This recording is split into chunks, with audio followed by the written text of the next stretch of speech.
There is a person in your life right now, maybe at work, maybe at home, maybe in your own family, and who drains you, who tests you, who, despite your best efforts, makes you feel like a worse version of yourself. And here is what nobody tells you. The Stoics had a direct, almost ruthless answer for exactly this. Welcome back to Wisdom of the Stoics. Today we're exploring one of the most practically powerful teachings. This ancient philosophy offers not on death, not on ambition, not on fate, but on people, specifically difficult ones. Because if we are being honest with ourselves, the greatest threat to our peace of mind is rarely circumstances. It's people. The colleague who undermines you, the family member who provokes you, the stranger online who seems to exist purely to disagree, the person who, no matter how many times you extend goodwill, returns it with hostility. The Stoics were not naive idealists. Marcus Aurelius governed an empire. Epictetus was a slave who endured brutal mistreatment. Seneca navigated the court of Nero, a man who would eventually order his death. These were not philosophers sitting safely in ivory towers, writing about hardship from comfort. They lived it, and what they discovered, through suffering, through leadership, through relentless self-examination, is a framework for dealing with difficult people that is so elegant, so psychologically sophisticated, that modern therapists are still catching up. In this video, we're going to walk through that framework step by step. Stay until the end. The final principle may change the way you see every difficult person you've ever known. Let's start with the most common mistake we make when someone is difficult with us. We make it about us. They said something cutting, and we spend the next 4 hours mentally replaying it. They were dismissive in a meeting, and we walk out questioning our worth. They were passive-aggressive at dinner, and suddenly our entire evening is held hostage. Marcus Aurelius, in his Meditations, a private journal never intended for publication, writes with almost brutal honesty about this trap. He reminds himself again and again that the disturbance never comes from outside. It comes from within. He writes that you have power over your mind, not outside events. Realize this, and you will find strength. Now, I want you to sit with that for a moment, because the instinct is to dismiss it. Easy to say, Marcus. You were emperor. But remember, Marcus was writing this to himself during active military campaigns, political betrayals, plagues, and the deaths of children. He was not writing from ease. He was fighting daily to hold this truth. Here is what the Stoics understood that most of us don't. When someone behaves badly toward you, two things are happening simultaneously. There is their action, and there is your interpretation of their action. These are not the same thing. They happen in two completely different places. Their action happens in the external world, which the Stoics called ta ektos, the things outside us. Your interpretation happens inside you, in what Epictetus called the hegemonikon, the ruling faculty, your mind, and only one of those two places is yours. This is not passive resignation. This is surgical precision. By refusing to automatically convert someone else's behavior into your suffering, you are not becoming a pushover. You are becoming unconquerable. The question is never, why are they doing this to me? The question is, what am I choosing to do with what they've done? At the very beginning of Book 2 of Meditations, Marcus Aurelius writes something that stopped me cold the first time I read it. He writes, when you wake up in the morning, tell yourself, the people I deal with today will be meddling, ungrateful, arrogant, dishonest, jealous, and surly. Now, before you call that bleak, read the next line. He continues, they are like this because they cannot tell good from evil. But I have seen the beauty of good and the ugliness of evil, and have recognized that the wrongdoer has a nature related to my own, not of the same blood or birth, but the same mind and possessing a share of the divine. This is premeditatio malorum, the premeditation of adversity. The Stoic practice of mentally rehearsing difficulty before it arrives, not to become pessimistic, but to become unshockable. Think about what this does psychologically. Most of us operate on an unconscious assumption that people will be reasonable, fair, and kind. And because we hold that assumption, when they are not, when they are petty, or cruel, or small, we are blindsided. We feel betrayed. We feel like the world has broken a promise it never actually made. Marcus refuses that setup entirely. He wakes up and says, "Some people today will be difficult. I already know this. I am not surprised. I am prepared." And here is what makes this ancient practice remarkable in the context of modern psychology, because researchers studying emotional resilience in the 21st century have found that the single greatest predictor of emotional recovery after conflict is not personality, not intelligence, not even emotional intelligence. It is expectation management. People who mentally prepare for social friction recover from it faster, feel less personal threat, and respond more constructively. Marcus Aurelius was practicing cognitive immunization 20 centuries ago. But notice, and this is crucial, he does not stop at "they will be difficult." He adds something that utterly transforms the exercise. They are like this because they cannot see clearly. Not because they are evil, not because they are your enemy, because they are, like all of us, operating from imperfect understanding. This changes everything. The difficult person in your life.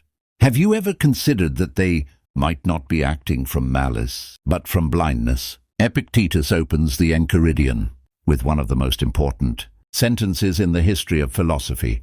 He writes, "Some things are in our control and others not." We hear this often. We quote it, we put it on mugs, and then we proceed to spend enormous emotional energy trying to control the one thing the Stoics explicitly tell us is not in our power: other people. Let me be direct with you. You cannot make a difficult person stop being difficult. You cannot force someone to see reason. You cannot legislate someone's attitude toward you. You cannot make a hostile person kind, an envious person generous, or a closed-minded person curious by wanting it hard enough, arguing well enough, or performing perfectly enough. This is not cynicism. This is the most liberating truth in Stoic philosophy. Epictetus, who spent the early decades of his life as a slave, with literal physical constraints on what he could do, understood freedom not as the absence of external limitation, but as the complete and total ownership of your inner response. His master, the notoriously cruel Epictetus, once twisted Epictetus's leg as a demonstration of power. Epictetus reportedly said calmly, "You are going to break it." It was broken.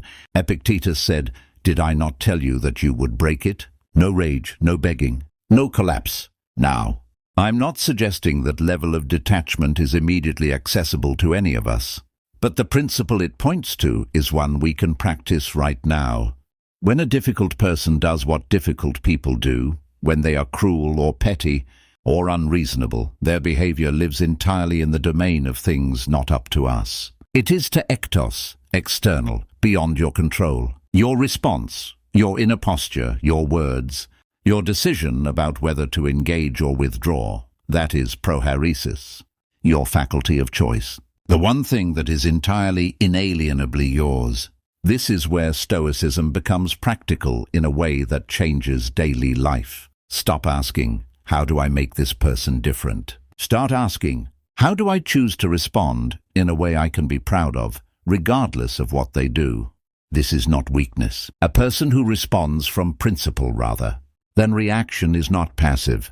They are the most powerful person in any room. They are the only one truly free. Before we go further, I want to ask you something genuinely. Is there a specific type of difficult person you find hardest to handle? The aggressive one? The passive-aggressive one? The manipulative one? The chronically negative one? Drop it in the comments below. I read them, and it genuinely shapes what we cover next. If this is resonating with you so far, please consider hitting the like button. It takes 1 second and it tells YouTube this kind of content is worth sharing.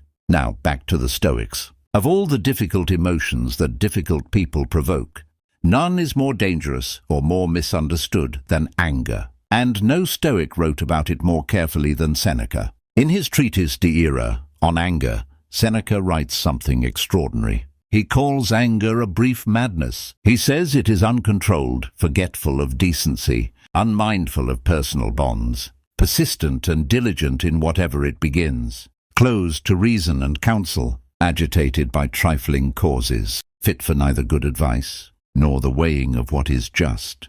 Now here is the thing. Seneca is not only describing the anger of the difficult people around us. He is describing what we become when we let them provoke us. Because this is the cruelest trick that difficult people play, often without even intending to. They behave badly, we react, and now we are behaving badly too. They have transferred their chaos into us, and we walk away from the encounter feeling somehow like the villain. Seneca tells us to delay, not forever, not to suppress, not to pretend the anger isn't there, but to create a gap between stimulus and response. He writes that the greatest remedy for anger is delay, that you should ask yourself for a postponement. Modern psychology calls this the pause before response. Neurologically, when we are triggered, the prefrontal cortex, our reasoning brain, partially hands over control to the amygdala, the threat response center. The feeling is real. The urgency is real. But the conclusion we reach in that state is almost always wrong. Seneca knew this 2,000 years ago. He also gives us something else, something even more radical. He tells us not to use anger as a tool. In his time, as in ours, there was a common argument. Sometimes anger is useful. Sometimes you need to be fierce to get things done. Seneca dismisses this with elegant precision. He says that everything anger achieves, reason can achieve better, and without the cost. Think about the most effective, respected people you know. The ones who command a room not through volatility, but through calm authority. There is a reason we trust them with hard conversations. There is a reason difficult people seem to deflate in their presence. They have mastered what Seneca is describing. They have made peace their weapon. We come now to what I believe is the most philosophically advanced and the most personally demanding teaching the Stoics offer on this subject. It appears again in Marcus Aurelius. He writes, "Whenever you are about to find fault with someone, ask yourself the following question: what fault of mine most nearly resembles the one I am about to criticize?" And then, elsewhere, he writes this: "How much more damage anger and grief do to us than the things that cause them?" But the deepest piece is this. Marcus repeatedly asks himself to look at difficult people not as obstacles or enemies, but as members of the same human community. He writes about the Stoic concept of sympathia, the idea that all rational beings are connected, that we are, in a profound sense, limbs of the same body. This is not sentimentality. It is not asking you to like difficult people, or to tolerate abuse, or to pretend cruelty is acceptable. It is asking you to understand something about human psychology that changes everything. Hurt people hurt people. Every person who has ever been genuinely cruel to you, and I don't say this to excuse them, was acting from their own pain, their own blindness, their own internal disorder. This is not a metaphor. It is the consistent finding of psychology, sociology, neuroscience. People who behave destructively toward others are not, at their core, powerful. They are suffering. Marcus, ruling an empire, holding life and death in his hands, chose to see the difficult people in his court, not as enemies to be crushed, but as people who had not yet found their way. Now, how does this help you practically? It helps because compassion and judgment cannot fully occupy the same mental space at the same time. When you move from "this person is attacking me" to "this person is struggling," and that struggle is manifesting as hostility toward me, you shift the entire emotional architecture of the situation. You stop being a victim. You start being a witness. And a witness has choices that a victim doesn't. Let's bring this to ground level, because philosophy without application is just entertainment. And the Stoics did not intend to entertain us. They intended to change us.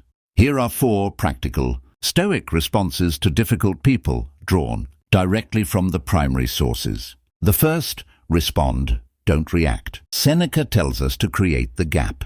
When someone says something that would normally trigger you, pause, breathe, give yourself 3 seconds. In those 3 seconds, ask, if I respond from my best self right now, what do I say? Not your wounded self, not your defensive self, your best self. This single habit, practiced consistently, will transform your relationships more than any other single thing. The second, ask yourself what is actually in your control here. When you feel the frustration rising, the Epictetan question, is their behavior in my control? No. Is my response in my control? Yes, full stop. This isn't a rhetorical device. Make it a genuine reflex. The moment you locate what is and isn't yours, the pressure drops. The third, seek understanding before seeking to be understood. Marcus Aurelius writes that we should never be surprised by the difficulty of others, and that we should seek, as far as possible, to understand what they are experiencing. This doesn't mean accepting mistreatment. It means, before you decide how to respond, ask, what might be happening for this person that I cannot see? Not to excuse them, to equip yourself. The fourth, know when to withdraw. This one is often overlooked in popular Stoicism, but it is crucial. Epictetus is very clear. Not every battle is yours to fight. Not every difficult person is yours to save or convert. Sometimes the most stoic response is to quietly, firmly remove yourself from a situation that offers nothing but ongoing damage to your own character and peace. This is not retreat. This is the wisdom to know where your energy belongs. Stoicism does not ask you to be a punching bag in the name of virtue. It asks you to be genuinely free, and sometimes freedom looks like a door quietly closed. I promised you something at the start of this video. I said the final principle might change how you see every difficult person you have ever known. Here it is. Marcus Aurelius, near the end of Meditations, writes something that I consider one of the most honest sentences ever committed to paper. He writes, and remember, this is a private journal written only for himself. Confine yourself to the present, and then in another entry, you have power over your mind, not outside events. And then, most honestly of all, the impediment to action advances action. What stands in the way becomes the way. In other words, the difficult person is not interrupting your path. The difficult person is your path. Every encounter with someone who challenges your patience, your equanimity, your sense of self, it is not a disruption from the work of becoming who you want to be. It is the work. It is the gymnasium Epictetus talked about. It is the resistance training for the soul. Marcus did not become Marcus Aurelius despite the betrayals, the ingratitude, the cruelty he witnessed. He became Marcus Aurelius through them. Every difficult encounter was an opportunity to either lose himself or find himself. He chose to find himself again and again and again. And here is the deepest turn. The question this philosophy ultimately asks is not, how do I handle difficult people? It is, who do I become in the presence of difficulty? Because that is the only question whose answer is entirely yours. The Stoics were not asking us to become emotionless, not asking us to become indifferent to injustice or to smile through abuse, or to convince ourselves that everything is fine when it isn't.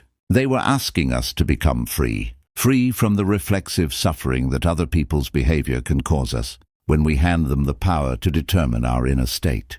Free from the addiction to being right, being validated, being treated the way we deserve. Free to respond from our values rather than our wounds. Marcus Aurelius, Epictetus, Seneca. None of them had easy lives.